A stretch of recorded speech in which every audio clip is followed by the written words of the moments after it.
Hello, I'm Professor Daniel O'Connor. I'm standing here where I ordinarily teach college courses in religion because I want to share with you a very important recent development in religion. It's about a mystic by the name of the servant of God, Luisa Piccarreta. Luisa died in 1947 in Italy, and she received extraordinary mystical phenomena. She was the recipient of private revelations from Jesus as well over the course of most of her 81-year-long life. Now, as is often the case in such extraordinary mystics, it can be difficult from the beginning to separate fact from fiction, rumor from reality, and that was certainly the case with Louisa. A number of confusions, misunderstandings have been circulating for some time, even some slanders and criticisms against her you can easily find online. Most of it's from the 1990s. Thankfully, the Vatican put a definitive end to all the confusions and difficulties. In 2015, the Vatican itself published the official biography of the servant of God, Luisa Piccarreta, strongly endorsing her revelations as well. Unfortunately, the initial printing was not able to keep up with demand, so it's very difficult to find a copy of this. So I wanted to make this video now just to cover a few of the important points in it, not the vast majority of it, of course, so that perhaps you don't feel like you have to go spend $300 on eBay or Amazon to buy a copy from someone who's unethically price gouging their own. So let's take a look at some of the details of this. Let me hit the lights. So here's the book itself. And by the way, the Vatican only charges 18 euros for this, so please wait for there to be another printing before buying one instead of spending all that money on a copy. Oh, and unlike most of my lectures, I am hereby dispensing you from the need to take notes because I have written, because everything I'm going to say here is already posted online at sonofmywill.com. So please check out that site if you want to take another look at some of the quotes I'm going to share with you today, sonofmywill.com. Actually, one more thing before diving in here. I am the author of 2 books on Luisa's revelations. If you want to know more about them, feel free to check these out. We have a big one and a small one. Crown of Sanctity, The Crown of History are the titles. You can get this completely for free as a PDF online. You can just look it up or go to crownofsanctity.com. This one as well, the shorter one, which I recommend you start with, is The Crown of History. Again, you can go to crownofhistory.com and you can listen to the whole thing as a free audiobook. It's on YouTube as well. The author of this book, which I'm here to talk to you about, The Son of My Will, is Professor Maria Rosaria Del Genio. She's a respected professor and expert in the lives of the saints and mysticism in general. But even more amazing than that, even more significant than that, is the author of the preface of this book, who is none other than Cardinal José Saraiva Martins, the prefect emeritus of the Congregation for the Causes of Saints.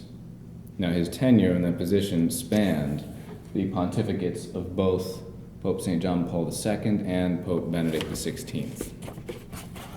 He wrote the preface for this book, and we're going to take a look at some excerpts from it. But let's just pause for a moment and consider if there is a single person alive on the face of the planet who knows what makes a valid saint, a valid mystic, of authentic private revelation, it's him. So let's see what he wrote in the preface for this book. He begins the preface by tying in the nature of Luisa's revelations to the nature of the age in which we live right now. What is the nature of the age in which we live right now? It is a time of mercy. A time of mercy. We are living in a time of mercy. Meeting with parishioners in Rome, March 6, 2014, Pope Francis has no doubt about how to define our era, so tormented by conflicts of every kind. A time in which God shows us greater love.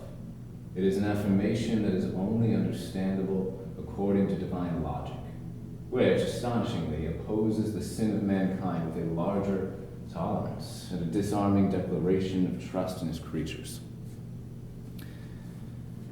Contrary to what you could say, I suppose, is the human logic then. You look at the nature of the world we're living in, and it seems headed simply to doom and gloom and despair and destruction. Naturally speaking, it is. But God has a plan, and that, very fittingly, is what Cardinal Martins decides to begin his preface with. That's not accidental, that's not irrelevant, that's not coincidence. Luisa's revelations do give the key to what's coming after the time that we're living in right now, and indeed during the time we're living in right now. But anyway, let's move along and just take a look at some other things from his preface.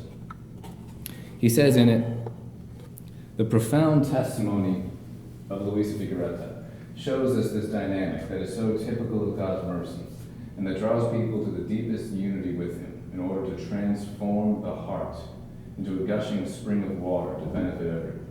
This, in her simple life as a lay woman who worked making lace, bound the church by an adamant obedience to her confessors. One sees her nailed to her bed of suffering for about 70 years in order to create a magnificent masterpiece of love for all creatures. Now, she wasn't literally nailed to a bed, don't worry. We're not dealing with anything that weird here. This is a mystical phenomenon. She was bedridden mystically. The doctors, the experts of various sorts could never figure it out. The only thing that could even allow her to move each morning at all was when a priest came in to bless her. So we see Cardinal Martins confirming this mystical phenomena here.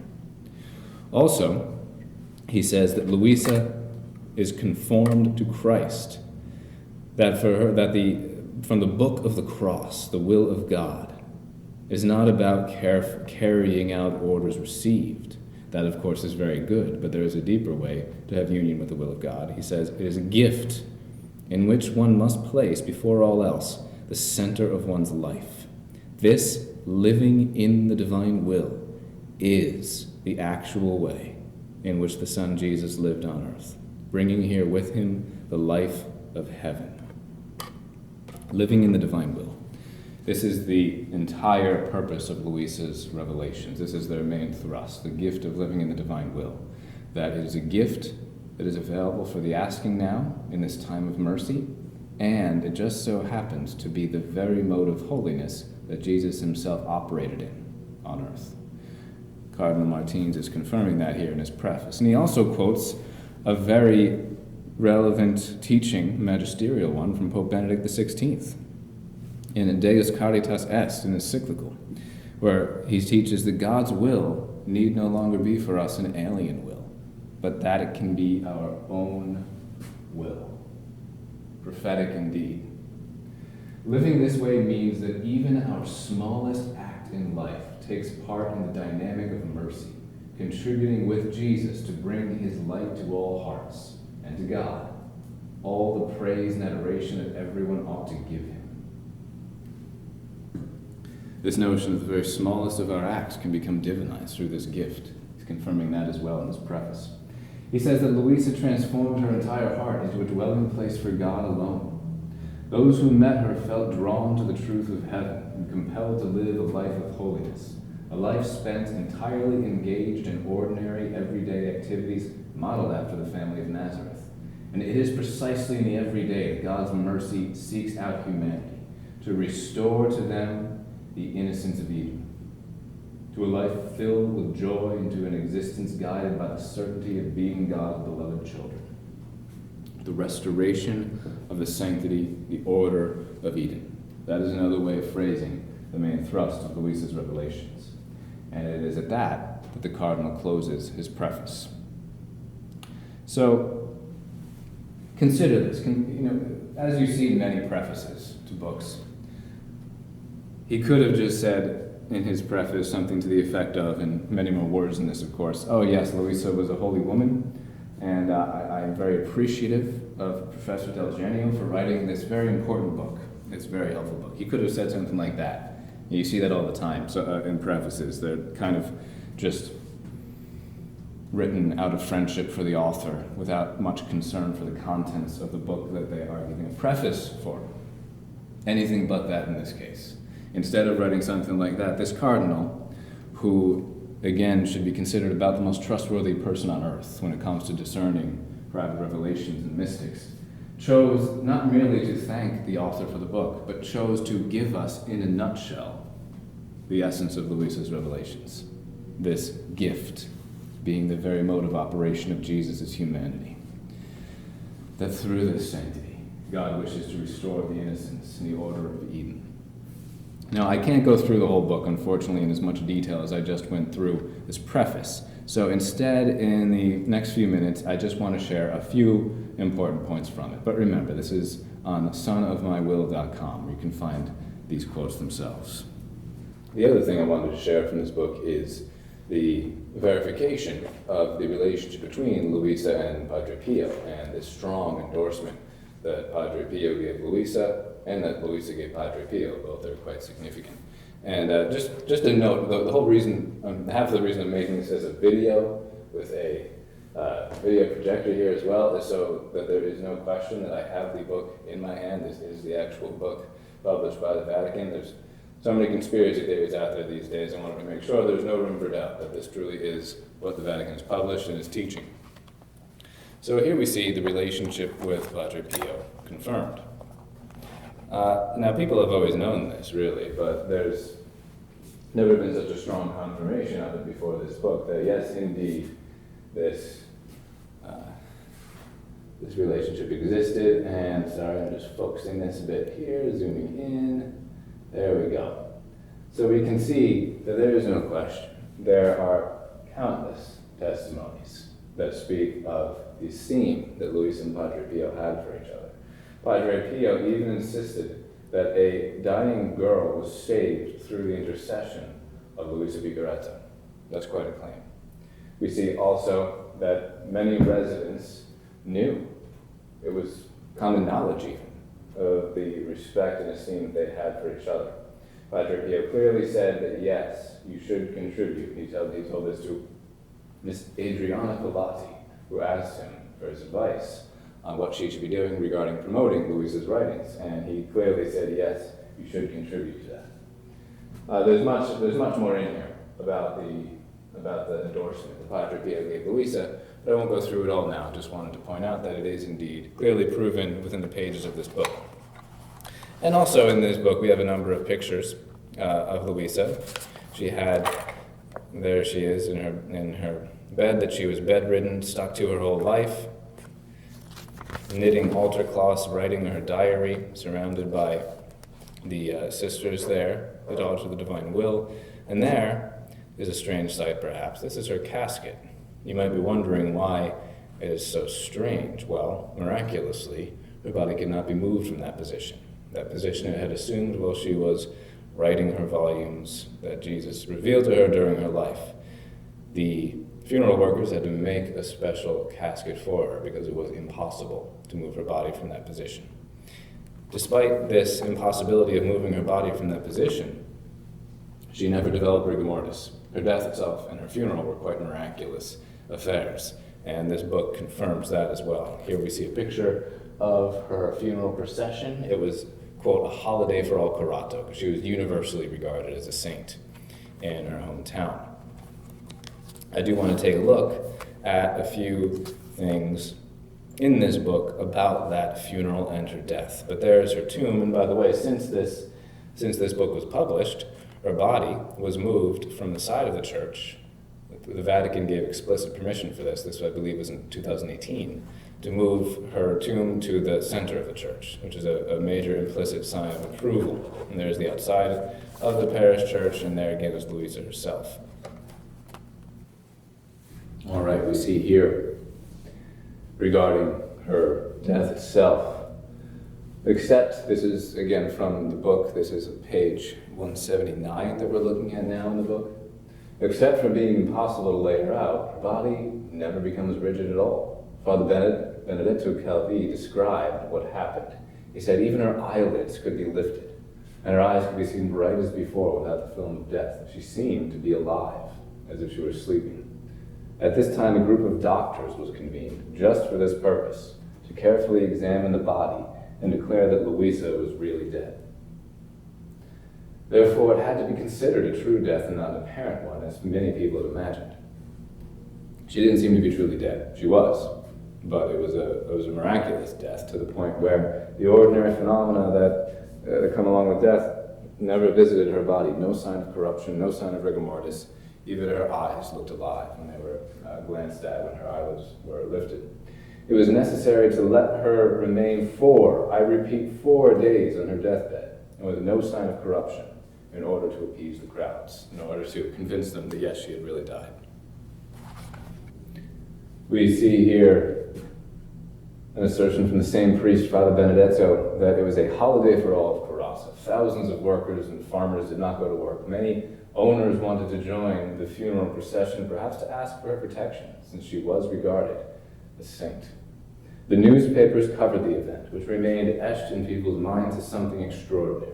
Still today, many people who were only children at the time recall being let out of school to go to the funeral procession with their teachers and parents. It's also worth taking note here that the book, Son of My Will, does confirm the existence of Louisa's ability to, well, see the future, or to see events that she couldn't possibly have physically known of. Now, this permeates her writings, but this book, The Son of My Will, is focusing on her life, so it's not going into all the details of the prophecies in her writings. But even in her life, we see the gift of foresight, the prophetic gift there. And although there has been more examples of these since this book was published, we are also seeing just a few examples of Louisa's intercession from heaven, documented and demonstrated in these pages 197 onward through 201, but I don't want to go through all the details of those. One of the most important aspects of this book is the repeated confirmation of Saint Hannibal di Francia's zealous promotion and endorsement of Luisa. Father Hannibal spent decades of his life, well, maybe about a decade and a half, zealously promoting her revelations. So this wasn't some passing interest he had, this was the ardent longing of his heart in the most important years of his life, the later parts of his life. This too really has always been known by those who research the issue, but now it is settled beyond doubt that we see confirmation of it in this Vatican biography of Louisa. Father de Francia, Saint Hannibal, that is so convinced of the importance and benefit of her writings that he decided to publish a work in 1915 entitled The Hours of the Passion. That's one of Louisa's most important works, where the details of Christ's passion is mystically revealed to her. His enthusiasm for the text is so great, he says, that they seem inspired, in other words, revealed by God. A few pages later, the book gave us a number of details on St. Hannibal and Louisa. But a few pages later, we see on page 117, really what sums it all up. These are writings that must be made known to the world.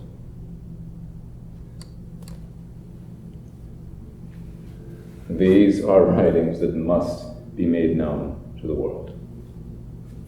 And why must they be made known to the world? Well, in St. Hannibal's own words again, because they contain a mission so sublime, that is, the triumph of the divine will. The triumph of the divine will. So as much as there's so much more I'd like to go through in this, I think I'm going to stop now. Because I think I've said enough to prove the point.